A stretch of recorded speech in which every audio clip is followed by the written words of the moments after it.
What is going on, YouTube? Patrick here. It's time for some live thrifting. We're going to go to 2 thrift stores today. I was all alone, so it's going to be all voiceover audio from me today, I'm afraid. First stop was a Goodwill. This was in Avon. I headed out to the electronics section first, using my favorite stop in this store. It's definitely a hit or miss type store, though. Definitely can find some really good stuff here, or absolutely nothing. I saw this Dell docking station up top, which a couple of years ago they were really good. Ended up putting it back, and then I saw that blender jar there, and I was like, it might be a good brand. I didn't see any brands on it, I don't think. Gave it a once over. It went back on the shelf as well. Just one of those things where occasionally you can find really good ones, right? Like the Vitamixers are pretty good. The Ninja blenders are going to be good. Like any of those are going to be really, really good. You can also find a couple other brands. Definitely do some research there, right? You're pretty much always going to be finding pictures of some sort, and sometimes without the base. So it's like people are looking for replacement pictures sometimes because their blender base is perfectly good. And vice versa. Sometimes they need the blender base when their pitcher's just fine. But you can see I'm going through like all the stuff here. The phone, there was a cordless phone on the shelf above there that was kind of interesting. Maybe I should have taken a little closer look at that. I tend to buy those only when there's multiple handsets, usually at least 4. I will occasionally buy them if there are 3 of them. But yeah, 4 tends to be kind of my magic number where that's where I'm going to look at. They kind of mix over here into the kitchen goods, but like I said, really wasn't anything good today. So I headed back here. In the back of the store, I don't really know why they have these shelves back here. It tends to be just more electronics again, and then kind of a mixture of other household stuff. I have picked up some pretty nice VCRs back here in the past, so always taking a look back here for that. Otherwise, you saw the monitors and some small TVs. There's also some of the bigger printers. They're going to a lot of times put the bigger stereos back here as well. Right, there's a vaporizer there, there's a heater there, there's all sorts of stuff back here, but nothing caught my eye this day. Headed over to the toys. For toys, I'm looking for some stuff I can flip on eBay. I'm also looking for brand new and sealed stuff still to put up on Amazon. I've been doing really well with my Amazon sales, you guys. I thought this was really funny. An old Microsoft Excel. I did take a look at it. I didn't really find any value in picking it up, but it was neat to see like that old style packaging and that it was sealed. It's possible it was resealed. Don't know for sure. But it was, like I said, interesting to see. And then my wife and I are expecting twins in probably July. Costumes, right? We've already started thinking about picking up costumes. Like there's almost no need to ever buy brand new costumes. We just see so many of them at thrift stores and at estate sales and at garage sales. It's like, almost can't go wrong with that. But yeah, so just taking a look through all these games here, all these toys. You guys, I love to sell toys, but have been moving out of that territory a little bit. It's just too many small items worth like $5 to $10. Definitely you can lot stuff up. So that's what I'm trying to focus now, is just buying lots of things or saving them up until I've got enough items that I actually could lot them up together, that kind of thing. No, it's working pretty well so far. One thing that I have gotten away from was economies of scale, right? Being efficient. And I got to where I was listing a lot of $7 to $15 items. And I was just like, if I'm part-time, why am I spending so much time listing $10 items and then shipping them? Like I really need to be focused on higher dollar items. So definitely reorganized, rethought my strategy. I've done this over the years, right? So you get desperate for stuff and you just start buying whatever you find, right? Where there's profit to be made. You buy it for $1, sell it for $15. You're making money, but you're just not making a lot. So looking at bundles. Oh, I do love these board games though. That's Risk. It's the vintage game collection. You usually sell for like 20 to 30 each. Stay to the end. You guys can see what I think everything is worth that I pick up. But yeah, bundling and just like putting things in bigger lots so that I get more money for the items that I find. I also spent some time going through all the DVDs, very similar to the board games. This is an Amazon strategy mostly, right? I'm looking for brand new sealed DVDs or Blu-rays, looking to go and scan them in on my Amazon app and then see if it's worth any money.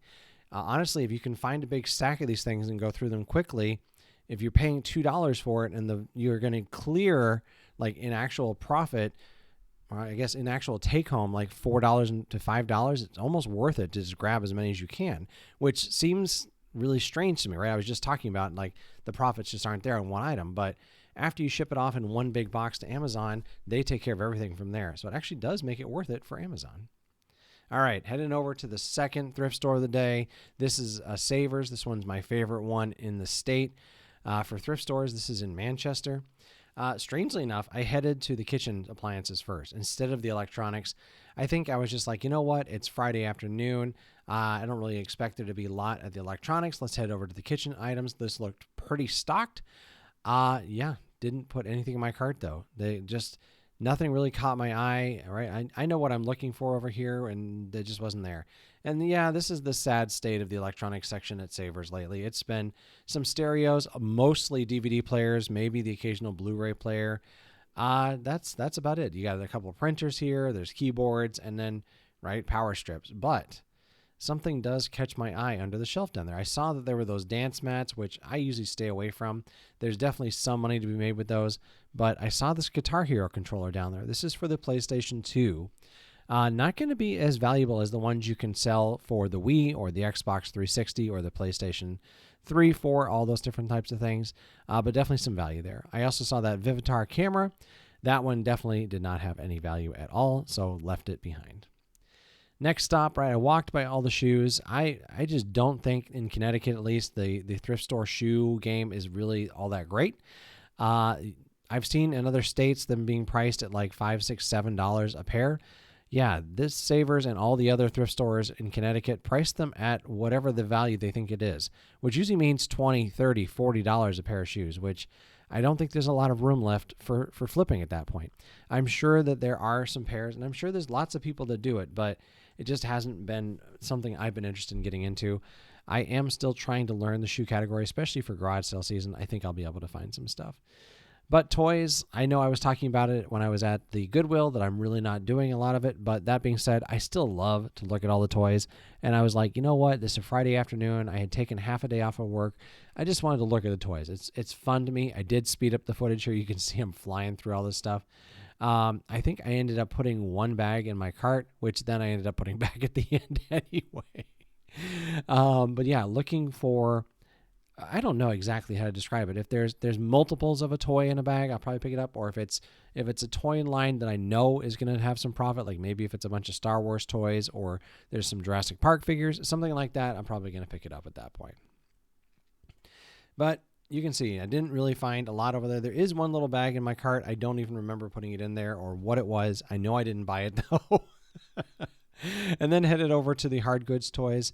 I don't know. I have found some good stuff over here in the past, but the last year or so, it's been mostly little kids toys, right? Which that makes sense. Like that's mostly what people aren't buying. I think a lot of this stuff is ended up purchasing it brand new.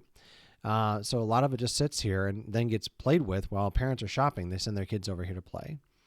But this Savers has a pretty good selection of board games. Unfortunately, just like I haven't found anything worth flipping lately, and there hasn't been anything brand new and sealed. I don't know if I cleared them all out, or maybe there's other people doing exactly what I'm doing and looking for brand new ones, scanning them and taking a look. I believe there is one up on the shelf there that I'm probably pull out and scan here in a second. There it is. Trivial Pursuit for Saturday Night Live. Yeah, just not a lot of value. I wasn't too surprised, but hey, I had time. It's not that hard to do. Might as well just take a quick look, and back on the shelf it went. What are you going to do, right? Sometimes you're going to do well with these things and sometimes you're not. I've got that Guitar Hero in my cart, and I'm going to find a couple other things I promise you in this video. But definitely looking at anything that's brand new. That one I thought was, but you can see there was a rubber band around it. So somebody had opened it, but only a little bit, or maybe the plastic wrap had fallen off. I'm just not even going to worry about it. So they used to have this really nice section at the Savers of all the things they put behind the counter, and I was almost always finding things. Now it's 3 cases of jewelry, and I use that term lightly. It's usually a bunch of garbage, and then 1 case full of stuff. There is an interesting Warcraft statue in there, which is a video game, and I was like, I got to look this up. They want $50 for it. Strangely enough, you guys, it was selling for like $20 on eBay. So I don't know where they came up with that pricing of 50, but I know that I've been back to the Savers at least twice since then, and it's still been there. No surprise at all. So I did very similar to the last thrift store, right? I go through all of the different DVDs here and the CDs, and I'm just looking for anything that's brand new and sealed. I don't think I actually bought any at this one, but honestly, you guys, like, I do need to publish a video to show you guys how to get into this. It's super easy to do. And once you kind of get out of the hole from that initial investment, I'm doing pretty well. And I've been really, really happy with the profits I'm making and the fun it is, right? This it's a little bit of work, right? Because I have to go through and scan all these things, and then I have to go home and enter them into my database in Amazon, and then I have to ship them off.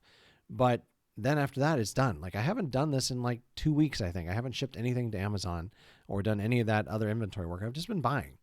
And once I get to a point where I've got a nice full box, then I'll work on getting a shipment together and ship that off. Really, really just that easy. All right, so I parked the cart, tried to cut out that part where I'm moving the cart over, and I noticed that these Lemax Village pieces are a little bit more valuable than I thought they were. And I did some research, and it looks like they're averaging like 30 plus, with 30 being pretty average. And that's about where my goal is. I'm looking for $30 plus, and when I'm looking for items. So like, definitely checking that stuff out going forward. I've already been on the lookout for Department 56 and have done very well with those over the last few years. I think that's one of those things where it's like everybody knows about them, but you can still find them, which is really interesting to me. And the value's still there. So taking a look here at the electronics, pegs are pretty bare. A few interesting things on there. There was that Atari plug-and-play controller. It's one of those things that seems like it should have value, but it does not, you guys. The last one I bought, I ended up selling for, I think, $4 or $5 plus shipping. Maybe not even plus shipping. It may have been free shipping, and I just sold it, and I said, get this thing out of my house. It had been for sale in my eBay store for like 2 years, and just nobody wants it.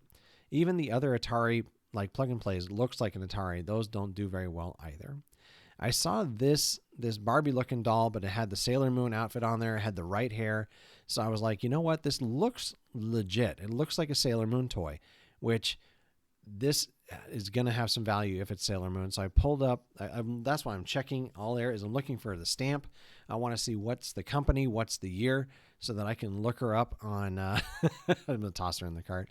Look her up on eBay and see. And then it looked like she was selling from anywhere from $20 to $40, depending on the condition. Her hair was a little matted, so I just took a normal brush and brushed it out a little bit, made it a little nicer, and I expect to get about $20 to $30 for it. Next stop was to go through all the hard goods. Didn't really find anything worth showing you guys, but I did stop over here at the mugs and found one. There's this, it's a Dunkin' Donuts mug. They're doing the kind of thing that Starbucks does, right? Where they've got the different cities, and it looks like the value on these is starting to come up. This one was $1.50, and I think I can probably get $10 plus shipping for it. So again, not going to be like the best the flip at all, but not bad at all. And I do like some of those types of items, especially when there's no moving parts. Super easy to list, super easy to ship. Headed back next to the books, looking for book sets, looking for specific series mostly. And I'm going to pull one down here in a second. But I'm mostly looking for like Stephen King books. I'm looking for some older stuff, maybe some older Lord of the Rings, some older Dune books. And when it comes to Stephen King, I'm a little bit picky. There's definitely a lot of hardcover books out there that you can find. Most of them are not worth a ton. But you did see me pull that Stephen King book down. It is from the Dark Tower series. There's 7 books in that series. You're going to find 1 through 4 probably in paperback almost all the time.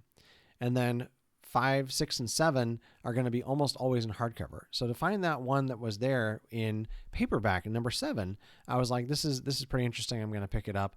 I believe it was $1.79. The full series will sell for probably about $30 for all 7 books, right? So about $4 a book.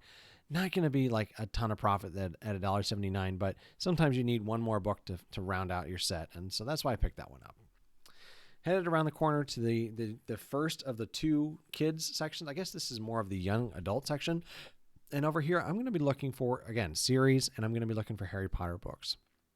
And then go one more aisle over, and now we're at the true kids section.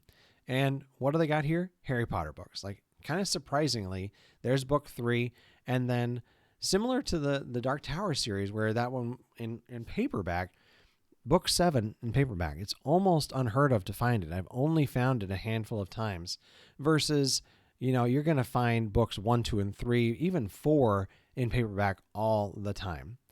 And you're not going to find them in hardback very often. There's book 6 in paperback in pretty good condition. Book 7 was just trashed, you guys. I really wanted to buy it, and I'll even pull it out again here in a second, because I just wanted to buy it so bad.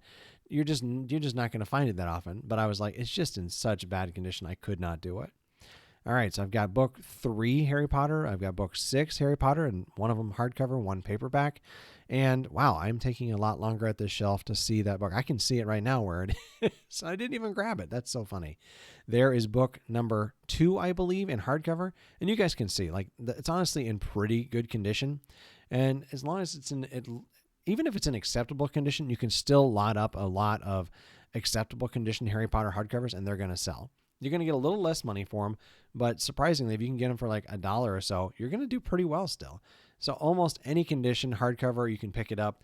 The hard part, like I said, I've got a big stack right now of 4, 5, 6, and 7, and I'm missing 1, 2, and 3. Specifically right now, I'm missing number 1.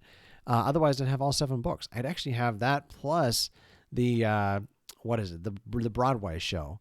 Right, I've got that one in hardcover as well. So I could do a lot of 8 books, probably for about $50. I just need to find book 1. And, I could quote unquote cheat and order it and then complete my set and sell it. But I don't know, the hunt is kind of fun too. Comment down below if you guys enjoy the hunt, sometimes more than you enjoy just doing the selling. Sometimes the hunt can be half of the fun. I'm going to find the fourth of the Harry Potters now. Oh, no, I pulled out 7 again, which is really funny to me. I wanted to buy this so bad, you guys. You can see I even put it in my cart for a second. And then there you go. There's book number 4 in pretty good condition. I didn't really need book 4, but man, in that good a condition for $1.79, I could not resist it. Oh, look at how bad a condition it's in. It is just trashed. It looks like somebody put it in their backpack with their thermos or like a water bottle, and they just left it in there for a month. And definitely put that back. Cannot get it. There's the one there. The Cursed Child. There we go. And that one they wanted $3.99 for. It's not worth it to add to my collection because I've already got at least one of them. All right, you guys, that is going to do it for today. If you've enjoyed this content, please do smash that like button. And if you're interested in more content like this, please do subscribe to my channel. Once again, my name is Patrick, and thank you very much.